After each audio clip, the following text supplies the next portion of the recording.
just think about how he made us feel, and that was loved, really loved, and how he made our family feel like we were one and that really we should support each other. Family really was the most important thing, and I know that people say that, but he lived it.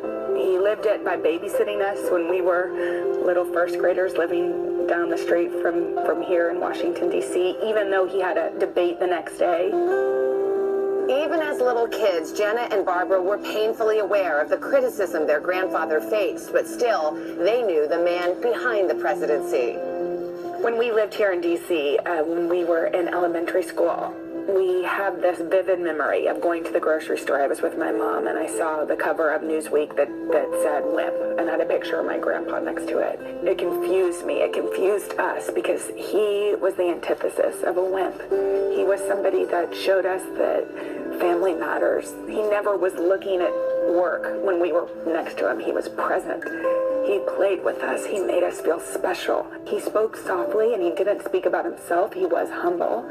But why did that have to equate to being a wimp? And it didn't to us. He was our hero.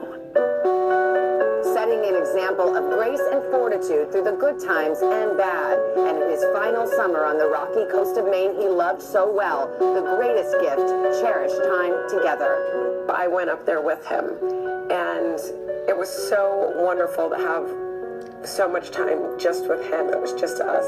And I would read to him during the day, and particularly read to him love letters that he had written to my grandmother, or to his mom, talking about how much she loved my grandmother when they were young, when they were just dating.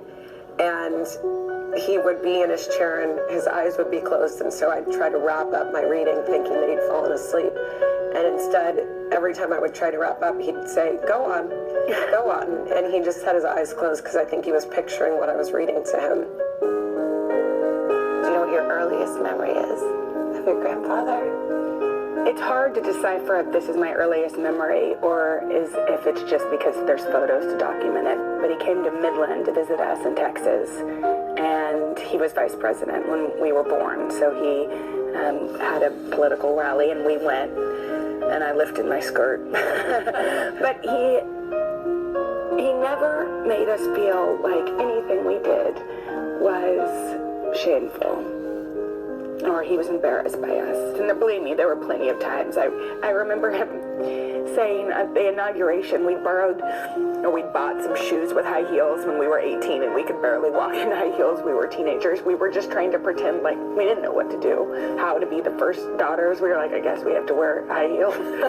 And so we were walking in the Capitol, could barely walk. I remember my feet were killing me. And he looked at my grandma, and he said, so he could laugh, "Girls, do you know how to walk in those shoes?" And he was doing that because he wanted to make us laugh and feel like this fishbowl of a life was normal. And we did. We felt that. He made fun of our shoes. People ask me a lot what my favorite memory with my grandfather is, and it's impossible for me to choose, because I have thousands and thousands of memories with him. We would spend the whole summer with him during our childhood when he was president, and yet he was carrying an incredible responsibility at that time. And it amazes me that he was so with us and so present, and I have so many memories just playing and being with him, and none of them did he ever need to cut playing with us short because of work. We knew that we were important to him because that's how he acted. When you think about what you want to tell your kids, his great-grandkids, about him, like how could you even put it into words?